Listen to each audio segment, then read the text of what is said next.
আমাদেরকে নতুন রাজনীতি করতে গেলেই আমাদেরকে জাসদের উদাহরণ দেয় সবাই। ঘরে ঘরে চাকরি দিবে বলছে। শেখ হাসিনা বলছে 65 বছর বয়সে উনি রাজনীতি থেকে রিটায়ার করবে। রাজনীতিবিদ মানেই পরিচ্ছন্ন মানুষ। পরিচ্ছন্ন মানুষ যদি না হয় তাহলে কারো পক্ষে রাজনীতি করা, রাজনীতিকে আকর্ষণ করা সম্ভব না। প্রিয় ভাই ও বন্ধুগণ, একটা ফ্যাসিবাদের বিরুদ্ধে সংগ্রাম করতে শিখিয়েছে জাসদ এবং সংগ্রাম করে চ্যালেঞ্জ করে ফ্যাসিবাদকে পতন করা যায়, ফ্যাসিবাদকে নিঃসঙ্গ করে ফেলা যায়। ফ্যাসিবাদ যত জনপ্রিয়ই হোক, যত বড় স্টেক হোল্ডারই হোক, তাকে চ্যালেঞ্জ করে গণবিচ্ছিন্ন করা যায়। তার রাজনীতি করতে আমাদেরকে শিখিয়েছেন সিরাজুল আলম খান থেকে শুরু করে আসমা আব্দুর রব থেকে শুরু করে মেজর জলিল থেকে শুরু করে প্রত্যেকটি নেতা। মাত্র কয়েক সপ্তাহ আগে আমরা দল বেঁধে আসমা আব্দুর রব ভাইকে দেখতে গিয়েছিলাম সবাই। উনার কাছে বসে ওনাকে স্পর্শ করে উনার কাছ থেকে শুনতে চেয়েছিলাম এই সময়ে ওনার রাজনৈতিক দিকে নির্দেশনা কি।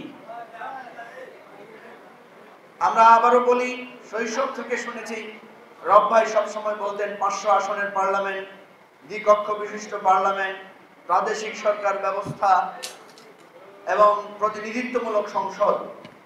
তখন ছোট ছিলাম, এই সমস্ত ভারী ভারী কথাগুলো আমাদের বোধগম্য হতো না। আজকের রাজনৈতিক বাস্তবতা এসে দেখছি এই সমস্ত দেশপ্রেমিক, দেশ গঠনকারী নেতারা 30-40 বছর আগে যে ভাবনা ভেবেছেন, আজকের রাজনীতিতে এসে এটা দেখছি আমরা, এটা অত্যন্ত প্রাসঙ্গিক। আমি বেশি কথা বলবো না। আপনারা জানেন আমাদের ইতিহাসের দুর্ভাগ্য হচ্ছে আমরা স্বৈরাচারকে সরাই, কিন্তু আবার নিজেদের মধ্য থেকে স্বৈরাচারের জন্ম হয়। আমাদের এই বাংলাদেশের দুর্ভাগ্য, এখানে যেমনি দেশপ্রেমিকের জন্ম হয়, এখানে যেমনি নবাব সিরাজউদ্দৌলার জন্ম হয়, তেমনি ইতিহাসের দুর্ভাগ্য কালো অধ্যায় হচ্ছে এখানে বারবার ফ্যাসিবাদ, স্বৈর শাসক এবং মীর জাফরদেরও জন্ম হয়। ফলে আমাদেরকে প্রতিনিয়ত লড়াই সংগ্রামের মধ্য দিয়ে থাকতে হয়। ইয়াহিয়া খান, আইয়ুব খানের বিরুদ্ধে যেই শেখ মুজিবুর রহমানের নেতৃত্বে লড়াই হয়েছিল, সংগ্রাম হয়েছিল, মুক্তিযুদ্ধ হয়েছিল, ইতিহাসের নির্মম পরিহাস। কিছুদিন পরে আমরা দেখলাম ইয়াহিয়া খানের চরিত্র শেখ মুজিবুর রহমানের মধ্যে প্রতিভাত হয়েছে। দেখুন, কিছুদিন আগেও বাংলাদেশের রাজনীতি দ্বিদলীয় রাজনীতিতে বিভক্ত ছিল, বিএনপি আর আওয়ামী লীগ। আজকে অবাক হয়ে দেখছি, আমরা যখন ভাবছিলাম ফ্যাসিবাদের পতনের পরে গণতান্ত্রিক শক্তির সুন্দরভাবে বিকাশ হবে, তখন আমরা দেখছি 1 বছর 2 বছর যেতে না যেতেই বিএনপি আর জামাত এই ধরনের দ্বিদলীয় রাজনীতির প্রতিষ্ঠার আবার চেষ্টা চলছে। গণতান্ত্রিক শক্তিগুলোকে ভাবতে হবে, কেন বারবার আমাদের মাঝে এই দ্বিদলীয়, এই স্বৈরতান্ত্রিকতার রাজনীতি ফিরে আসছে? আমাদের কি কোনো ত্রুটি নাই?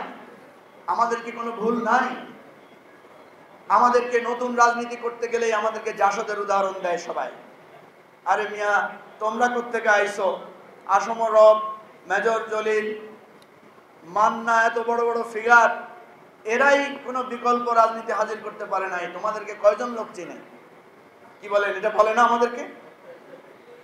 তাহলে কেন আমাদেরকে এটা বলে এবং এই কথার মধ্যে সত্যতা আছে কিনা আমি পর্যালোচনা করে দেখেছি। অবশ্যই আসে, অবশ্যই আছে। আমি মির্জা ফখরুল ভাইয়ের সাথে অনেকবার একান্তে অনেক কথা বলেছি। উনি একজন বহুমাত্রিক রাজনীতিবিদ হিসেবে আমাদেরকে বলতেন যে আমরা তো চাই আপনাদের মতো তরুণরা, নতুন রাজনীতিরা উঠে আসুক, নতুন রাজনীতির দিক নির্দেশনা জন্ম হোক, আমরা আন্তরিকভাবে চাই। তাহলে আমরা কেন পারছি না? আমাদের ব্যর্থতাটা কোথায়? আমাদের অনৈক্যটা কোথায়? আমাদের চিন্তার জাগ্রত হওয়ার ভুলটা কোথায়, সেটা আমাদেরকে খুঁজে বের করতে হবে। প্রিয় ভাই ও বন্ধুগণ, আজকে যদি আমরা ভুল শুধরে ঘুরে দাঁড়িয়ে নতুন রাজনীতির উত্থান ঘটাতে না পারি, তাহলে বাংলাদেশে একের পর এক বিদ্রোহ হবে, বিপ্লব হবে, গণ অভ্যুত্থান হবে, কিন্তু বাংলাদেশের ভাগ্যাকাশে ভালোবাসা এবং আমরা যে স্বপ্নটা দেখি একটা সুন্দর সুখী বাংলাদেশ, সেটা কখনো ফিরে আসবে না। সেজন্য আমার অনুরোধ থাকবে, আমাদের আহ্বান থাকবে, আজকে যে সংকট ঘনীভূত হয়েছে, দেখা দিয়েছে, আমি বলি, জানি না ফখরুল ভাই এখানে রাগ করবেন কিনা, আমি বলি বিএনপি আওয়ামী লীগের মতো দুইটা মেজর পার্থক্য আছে। আজকে যদি এই সংস্কার প্রস্তাব আওয়ামী লীগের সামনে হাজির কথা হতো, আওয়ামী লীগ 2 দিনে সব মেনে নিত। কেন মানত? কারণ আপনারা তো জানেন, ওরা 10 টাকা সেরে চাল খাওয়াবে বলছে না, ঘরে ঘরে চাকরি দিবে বলছে। শেখ হাসিনা বলছে 65 বছর বয়সে উনি রাজনীতি থেকে রিটায়ার করবে। উনি জানে যত ওয়াদা দেয়, ওয়াদা রক্ষা করার কোনো দরকার হয় না। এই জন্য উনি 1 সপ্তাহের মধ্যে সমস্ত সংস্কার প্রস্তাবে সাইন করে ফেলতেন, কিন্তু বিএনপি সাইন করে না। আজকে 8 মাস ধরে বিএনপি নানা বিষয়ে চুলচেরা বিশ্লেষণ করছে। কেন করছে? কারণ বিএনপি জানে যে ক্ষমতায় গেলে তাকে জবাবদিহিতার মুখে পড়তে হবে, তাকে প্রত্যেকটা ইস্যু হয়তো পালন করতে হবে। এই যে বিএনপি শুধু ভাবে যে আমি ক্ষমতায় গেলে এই দায় দায়িত্ব পালন করতে হবে, এই ভাবতে ভাবতে 15 বছর ধরে ক্ষমতায় আসতে পারে না। পার্থক্য হলো এখানে। যদি এমন হতো, এই আওয়ামী লীগ বিএনপির মধ্যে যদি এমন পার্থক্যটা আমরা দেখতাম, 1 সপ্তাহের মধ্যে বিএনপি বলতো হ্যাঁ আমরা এটা করব, সব স্বাক্ষর করলাম, আপনারা সবাই আমাদের সাথে থাকেন, ইনশাআল্লাহ আমরা যা স্বাক্ষর করেছি সবকিছু একসাথে আমরা বাস্তবায়ন করব, তাহলে বিএনপি অনেক আগে ক্ষমতায় চলে আসতো বাংলাদেশে।